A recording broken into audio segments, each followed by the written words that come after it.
Aujourd'hui, ça sera une vidéo très sérieuse comme d'habitude. On va parler de pourquoi je fais des vidéos sur YouTube. C'était quoi mon intention de base quand je me suis lancé sur YouTube et pourquoi je continue. En dehors de faire de l'argent, bien sûr, parce que YouTube, c'est mon business pour ceux qui savent. Mais il n'y a pas que ça. Il n'y a pas que l'argent dans la vie. Si tu n'as pas une réelle vision dans la vie lorsque tu fais quelque chose et que ta seule motivation, c'est l'argent, à un moment, tu vas arrêter. Tu vas te dire, ok, j'ai fait 200 000, j'arrête. J'ai fait 1 million, j'arrête. J'ai fait 2 millions, j'arrête. Bref, je vais vous parler de moi, ma vraie raison de pourquoi je fais des vidéos et pourquoi j'en ferai, pas pour toute ma vie, mais j'en ferai sûrement pendant une longue période si Dieu le veut. Let's go. La raison principale quand je me suis lancé sur YouTube déjà, c'est que je voulais être un exemple et inspirer d'autres personnes à faire quelque chose. Parce que moi, à l'époque, bon quand je parle à l'époque, c'était pas il y a des années, mais il y a 3 ans comme ça, parce que j'ai découvert le monde en ligne, faire de l'argent en ligne, c'était avec des personnes qui faisaient des vidéos de motivation. David Laroche, Oussama Hamar, il fait des vidéos sur l'entrepreneuriat. Yomi Denzel, mais lui je l'ai connu un peu plus tard. Il y avait aussi des Américains comme Behazer, Graham Stephan, etc.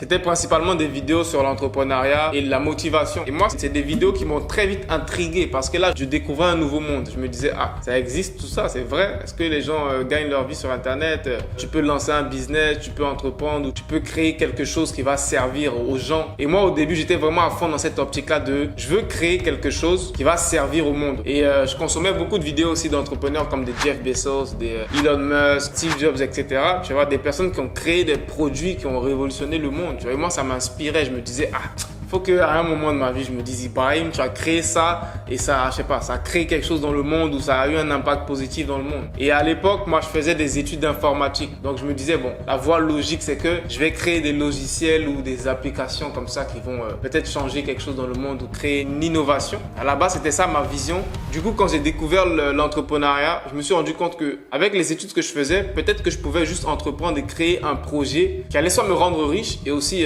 permettre d'avoir un impact dans le monde. Et logiquement, j'ai pas cherché loin parce que je suis africain, c'est mes origines, je suis ivoirien, donc j'ai pas cherché loin. Mon continent, l'Afrique, a beaucoup de problèmes. Et dans le monde de la technologie ou même de l'entrepreneuriat, problème égale opportunité d'affaires. Donc moi, je me suis dit, là, si moi je veux entreprendre ou créer des choses où je vais faire de l'argent, logiquement, l'Afrique, c'est le meilleur écosystème pour ça parce qu'il y a plein de problèmes.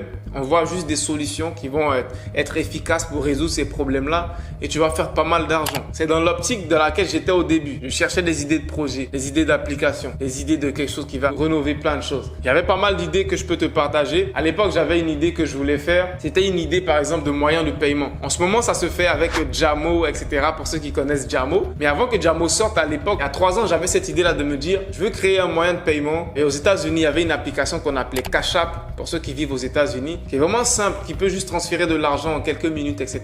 Je me disais, ça peut être intéressant d'avoir ça en Afrique parce qu'on a un gros problème où le cash est encore beaucoup trop présent. Bon, en Afrique, je généralise, mais je parle plus en Côte d'Ivoire. Moi, je connais plus la Côte d'Ivoire où l'espèce est beaucoup trop présente. Et en termes de sécurité, c'est pas vraiment très sécurisé de se promener avec de l'espèce. Imagine, il y a des gars, ils doivent acheter des gros trucs comme des voitures. Tu dois acheter une voiture qui coûte 5 millions de francs CFA et tu te retrouves à payer ça en cash. Dis-toi qu'il y a des personnes qui vont acheter des voitures, ils ont 5 millions de cash dans leur voiture ou dans leur sac et ils vont faire des transactions avec des grosses sommes comme ça. Et bien évidemment que ça engendre plein de problèmes. Après, il y a des braquages, tu deviens une cible, etc. Imagine, tu vas à la banque, tu retires 10 millions. Bien sûr que tu deviens une cible après, c'est dangereux. Donc moi, je me disais, il faudrait qu'on crée plus de solutions pour vraiment utiliser moins d'espèces. Parce que c'est plus sécurisé de faire des transferts sans fil. On va pas venir te braquer et voler ton argent si tu as tout ça, on va dire, on sans fil dans une application. Bref, tu vois. À l'époque, j'avais une idée comme ça. Je l'ai développée, mais après, tu connais, quand tu as des idées qui sont grosses et que tu n'as pas forcément de capital ou quoi que ce soit, les idées elles restent dans le placard. Après, j'avais d'autres idées comme ça, etc. qui sont encore dans mon ordi, qu'aujourd'hui, on va dire, j'ai la chance de pouvoir ressortir ces idées du placard parce que j'ai un business sur Internet qui me génère de l'argent et grâce à cet argent-là, je peux réinvestir dans mes projets que j'avais à l'époque. Aussi, une partie de moi, je pense que souvent, j'ai un peu un côté visionnaire, tu vois. Parce qu'à l'époque, je me disais, ok, pour l'instant, t'as pas d'argent, tu vois, mais c'est un peu des idées brillantes. Du coup, à l'époque, ce que je faisais, je peux te dire que chaque mois, j'avais une idée. Du coup, chaque mois, j'avais une idée, mais j'allais la développer de A à Z. C'est-à-dire que l'idée, je vais la développer. Comment est-ce qu'on va faire de l'argent avec cette idée? Comment est-ce qu'on va la déployer? On a besoin de quoi comme outil? On a besoin de quoi comme équipe pour développer cette idée? Même si j'avais pas d'argent pour faire l'idée, j'allais la développer de A à Z et j'allais juste créer un dossier, mettre ça dans mon ordinateur et je me dis un jour on verra si on a le capital ou même l'énergie pour faire ça. Et aujourd'hui, Dieu merci, j'ai un business qui me génère du capital et quand je retourne dans mon disque dur à l'époque, que je vois toutes ces idées que j'avais à l'époque, je me dis waouh, t'étais visionnaire à l'époque, tu savais même pas que tu allais pouvoir même. Pour te dire que c'était ça ma vision au début de l'entrepreneuriat, créer un logiciel ou créer un projet qui va impacter le monde, plus l'Afrique. Et indirectement, vous connaissez l'histoire, hein, je l'ai raconté beaucoup. Après, j'ai eu mes dettes, là je me suis lancé dans le business en ligne et là je me suis retrouvé sur YouTube malgré moi. J'avais pas planifié que j'allais me retrouver sur YouTube. Je me suis retrouvé sur YouTube malgré moi parce que je me disais ça peut être intéressant pour d'autres personnes de connaître les expériences que je vis parce que je faisais beaucoup de choses, je vivais beaucoup d'expériences dans le business, dans l'entrepreneuriat. Je faisais un peu d'argent en ligne, pas en ligne, etc. Donc je me disais ça peut inspirer d'autres personnes et ça peut leur montrer comment faire. C'était plus ça l'optique, montrer aux autres comment je fais pour qu'eux aussi puissent le faire parce que je vivais aux États-Unis à l'époque et quand je voyais un peu quelques sommes que je pouvais me faire, je pouvais me faire 200, 300 euros par mois à l'époque. Je me disais, imagine un gars qui vit en Afrique, en Côte d'Ivoire, il se fait 300 euros, il a 20 ans par mois, c'est beaucoup d'argent. 300 euros pour un jeune de 20 ans, c'est beaucoup d'argent. Et c'est même pas son boulot principal, c'est une activité qu'il fait sur le côté. Pour te dire que je pensais comme ça, je me disais, ça peut être une opportunité pour des jeunes qui sont en Afrique de faire quelque chose et de gagner de l'argent. Parce que moi, quand je vivais, j'ai vécu une grosse partie de ma vie en Côte d'Ivoire, en Afrique, il n'y avait pas d'opportunité pour un jeune de se faire des sous. Genre avoir un job d'été, comme en Europe, tu as un job d'été, tu travailles dans un supermarché, tu peux faire des jobs pour te faire des sous. Ça n'existe pas en Afrique, ça. Peut-être que ça existe dans certains pays d'Afrique, mais en Côte d'Ivoire, j'ai pas vu ça. Dis-toi qu'il y a même des personnes qui ont des diplômes, des bacs plus 5 qui trouvent pas de stage. C'est toi un jeune qui va trouver un job d'été. C'est des trucs qui n'existaient pas. Donc moi, je me disais, pour un jeune qui peut avoir une opportunité en ligne, il va se faire 200, 300 euros, frère. Ça change une vie. C'est l'optique que j'avais au début et très rapidement, là, je pèse mes mots, ça a connecté très vite avec les personnes. Ils ont commencé à avoir des opportunités en ligne qu'ils avaient jamais vues auparavant. Et moi aussi, c'est des trucs que j'avais jamais vus parce que lorsque j'ai découvert ça, j'ai expérimenté, après je le partageais. Donc de la même manière que c'était nouveau pour eux, moi aussi c'était nouveau pour moi. Et là, je me suis rendu compte que au fur et à mesure, je commençais à créer une communauté de personnes qui avaient les mêmes intérêts que moi, de faire de l'argent, faire du business, etc.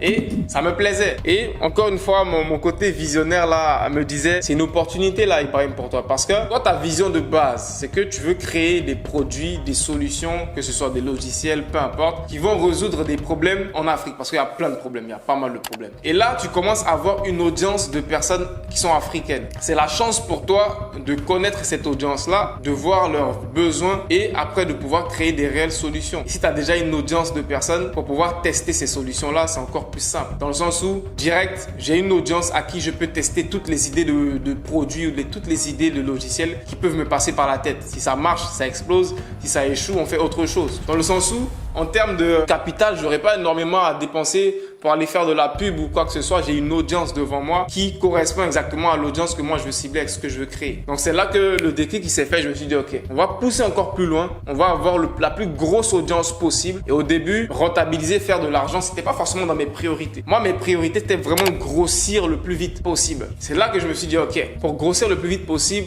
juste faut donner aux gens ce qu'ils te réclament. C'est là que j'ai commencé à faire les vidéos et j'ai commencé à vraiment étudier plus mon audience pour savoir qu'est-ce qu'ils aiment comme vidéo, qu'est-ce qu'ils veulent voir comme vidéo. C'est là que j'ai commencé à reproduire les vidéos qu'ils veulent voir et la chaîne elle a fait qu'exploser et grandir rapidement. Donc en ce moment la chaîne, donc je parle de ma chaîne principale pour ceux qui me connaissent pas. Donc ma chaîne principale elle doit être aux alentours de je pense 360 000 abonnés en ce moment. C'est beaucoup, c'est énorme. Mais on n'est pas encore arrivé là où on veut arriver. Le but c'est d'avoir le maximum d'abonnés et on va continuer. J'en reviens à la vision de base. Donc c'était vraiment de créer des produits qui allaient impacter, créer des solutions en Afrique parce qu'il y a beaucoup de problèmes. Et là, je me suis retrouvé sur YouTube. Je me suis retrouvé à avoir l'audience parfaite pour ce que je voulais faire et j'ai pas hésité, tu vois. J'ai pas hésité, sachant qu'au début, YouTube, ça payait pas de fou. Au début, moi, je savais pas que tu pourrais créer un business ou vendre des formations, tout ça. Moi, j'étais pas au courant de tout ça. Moi, j'avais juste la vision où je vais avoir une grosse audience et sur le long terme, je pourrais créer des projets, tu vois. Et c'est sur le chemin que je me suis rendu compte, mais attends, je vais faire les deux à la fois. C'est-à-dire que pendant que tu crées cette audience-là, tu peux aussi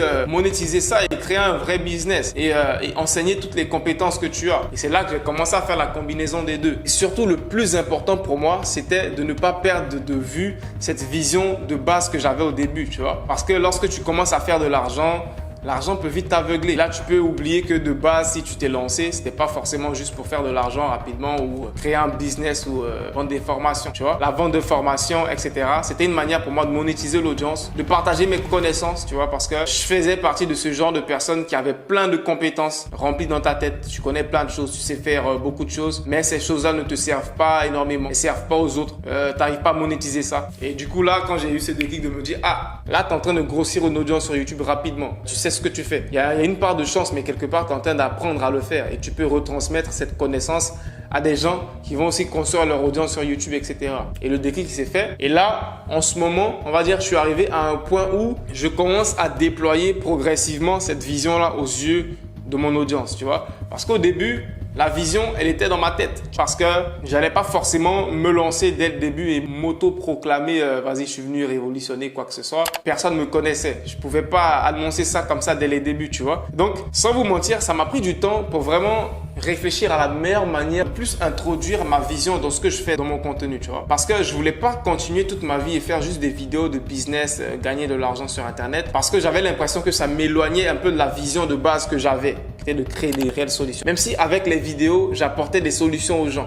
Je leur montrais comment gagner de l'argent sur Internet, mais quelque part, j'avais l'impression que c'était pas assez. C'était encore très loin de la vision, de la grosse vision que j'ai. C'était encore très loin. Donc, il fallait trouver un moyen de plus se rapprocher de ça. Et c'est comme ça, au fur et à mesure, que j'ai eu l'idée de développer cette chaîne YouTube-là que tu regardes, Ibrahim Kamara Daily, où je vais juste faire des vidéos sans réel but de juste percer ou quoi que ce soit. Certes, on veut faire des vues, on veut faire de l'argent, mais le but principal avec les vidéos sur cette chaîne Daily, c'est plus de vous partager en quelque sorte cette vision, tu vois, mon état d'esprit, ce qui se passe dans ma tête, parce que pour des personnes qui regardent ma chaîne principale, ils n'ont pas une réelle idée de qui je suis. Ils ne me connaissent pas du tout. Vous ne me connaissez pas, ok? Donc dites-vous que juste en regardant mes vidéos sur ma chaîne principale, mes vidéos de business, vous n'avez aucune idée de qui je suis dans la vraie vie. Et avec Ibrahim Kamara Daily, ça jouera ce rôle-là de progressivement vous aider à faire la connexion entre Ibrahim Kamara qui fait des vidéos de business et la réelle vision derrière tout ce que je fais, qui je suis, qu'est-ce que je cherche à réaliser avec tout ce que je fais comme projet. Parce que derrière ces deux chaînes YouTube que vous connaissez, donc ma chaîne principale et la chaîne Daily, dites-vous qu'il y a d'autres projets sur lesquels on travaille, qui nous prennent du temps. Et quand je dis nous, je parle de mon équipe parce que je suis pas seul. Je peux pas être seul à gérer tout ça. Je peux pas gérer deux chaînes YouTube, faire des formations, etc. On fait beaucoup de choses et il y a d'autres projets qui sont pas encore publics. C'est un peu ça l'objet de cette vidéo. Ça suffit comme détail parce que si je veux rentrer dans tous les détails de ma vision, je risque de rentrer dans, on va dire, un cercle que j'aime pas trop. Dans le sens où, moi, personnellement, j'aime pas trop le genre de personnes qui s'asseyent et qui disent, moi, je veux changer le monde, je veux faire ci, tu vois. Parce que j'estime que tu as beaucoup plus d'impact avec tes actions. C'est pour ça que j'évite. Avant, j'évitais de trop parler de ce que je veux faire, de ma vision, etc. Parce que j'estimais que mes actions allaient beaucoup plus parler. Et il s'est avéré que les vidéos que j'ai faites, les challenges, les actions, etc.